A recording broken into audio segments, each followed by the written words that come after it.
չի առաջացի։ Այսօր ձեր խոսքում էլ ասեցիք, որ լավ կլինի, որ ինքը բացառվի, հա։ Չեմ ուզում սենց կանխատեսումներ անել։ Ինչ երկենք ակնկալում եք։ Որտեղ դուք այսօր ասեցիք վճիրն արդեն պատրաստ է դատավորի։ Դե մենք գիտենք ինչ երկրում ենք ապրում ու գիտենք թե դատարանները ինչքան կախյալ վիճակում են, այդ առումով տենց ակնկալիքներ չունեմ դատարանից, մանավանդ ինքը արդեն իր քայլերով ցույց է տվել այդ իր կողմնակալությունը, բայց գիտեք, էդ էլ չի խնդիրը, խնդիրն է նա, որ այնքան արհամարական վերաբերմունք կա դատարանի նկատմամբ այդ նույն վարչապետի ու իր ներկայացուցչի կողմից, ուրեմն ընդամենը 1-1.5 էջանոց մի հատ կիսագրագետ հայց են ներկայացրել դատարան, ոչ մի հիմնավորում չկա մեջը, սենց լկտի, ցինիկ ձևով, իրանց թվում է, թե արդեն ունեն վճիրը, կարան չպատրաստվեն, կարան դատարանում իրանց ամբարտավան պահեն, կարան բան անեն, ասենք, անընդհատ շուրտան խոսքը դարձնեն, նորմալ չպատասխանեն, չարձագանքեն դատարանի փաստարկներին կամ ելույթ չունենան եւ այլն եւ շահեն դատը։ Այդ ամեն ինչը այնքան ցցուն երևում է ու հետն էլ դեռ պահանջում է, որ չտեսանեկարահանվի, չլուսաբանվի նիստը, որ այդ անգրագիտությունը, այդ ցինիզմը չերևա հասարակությանը։ Բայց ես ուզում եմ ասել, որ ամեն ինչ իր սահմանն ունի ու իր ավարտն ունի, հա, ոնց որ ժամանակին ինքը Նիկոլ Փաշինյանն էր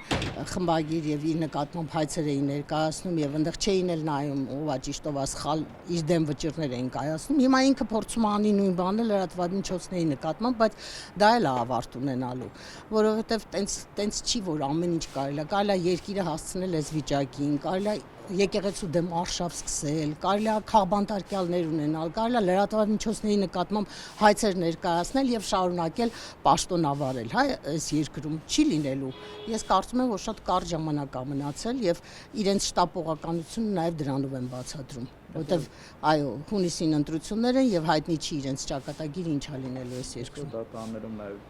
դատարանում շիթելի ուրիշ դատավորներ Փաշինյանի Այո։ Եվ կարծում եք, որ հենց այս հայցերի ներկայացման բա փորձում են իշխանություն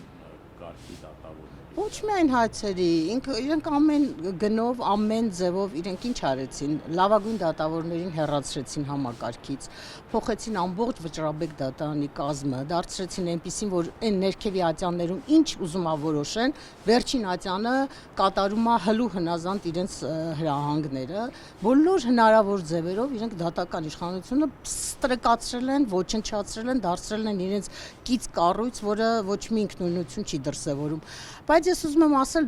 ավելի շատ ուզում եմ խոսքս ուղղել դատավորներին, հա, եթե մի քիչ իրենց մեջ թասիբ, ինքնահարգանք կա, իրենք մի քիչ արժանապատվություն ունեն, պետք է նաև մի քիչ դիմադրություն ցույց տան։ Ոչ մեկի համար հեշտ չի, ինչի մեր համար հեշտ է, մենք էլ ենք, չէ, ասենք մենակ 5-10 հոգով մենք դիմադրում ենք, այս երկրում փորձում ենք մի բան փոխել, մի բան կանգնացնել, մի բանի նպաստել, մի բան էլ իրենք պետք է անեն, չէ, ինչ որ քայլել պետք է անեն։ Այնպես չի, որ մի մեծ հերոսություն է այս հայցը մերժելը։ Բացարձակապես, հա,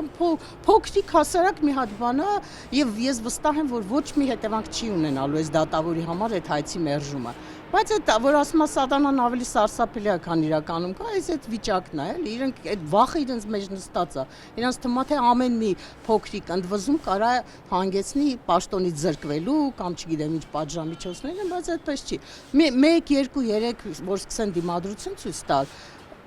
այն մյուս կողմն էլ կսկսի իրեն հավաքել, չէ, զսպել ավելի հարգալից կվերաբերվի, ի վերջո ով որ դիմադրություն է ցույց տալիս, նրանց հարգում են, չէ, այդքան չեն ստորացնում, նսեմացնում, ոչնչացնում այդ համակարգերը։ Շնորհակալություն։